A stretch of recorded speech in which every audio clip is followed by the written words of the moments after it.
अशी रस्सा भाजी तुम्ही खाल्ली आहे का? चवळी, मटकी आणि वाटाणा इथे मी भिजत घातलेला आहे.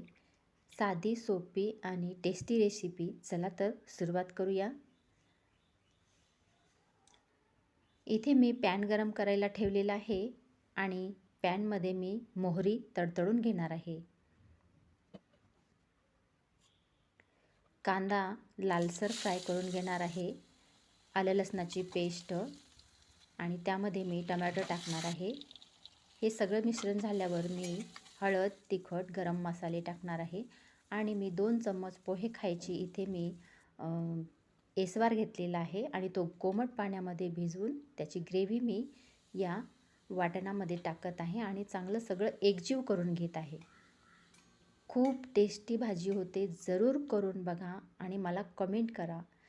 आता ह्यात मी 2 ग्लास कोमट पाणी करून टाकणार आहे.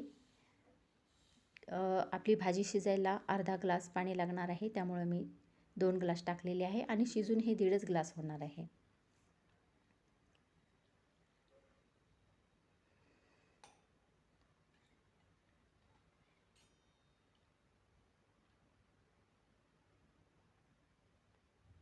यात आपण आता आपली भिजवलेली चवळी, मटकी आणि वाटाणा टाकूया.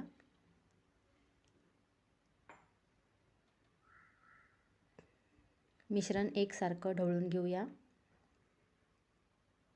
चवीनुसार यामध्ये आपण मीठ टाकूया आणि याला आपण आता चांगलं शिजून घेऊया.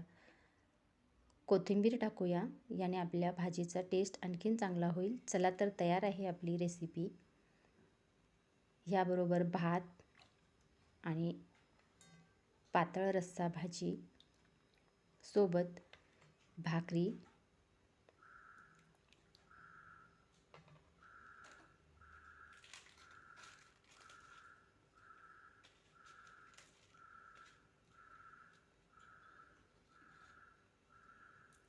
तोंडी लावायला कारल्याची भाजी,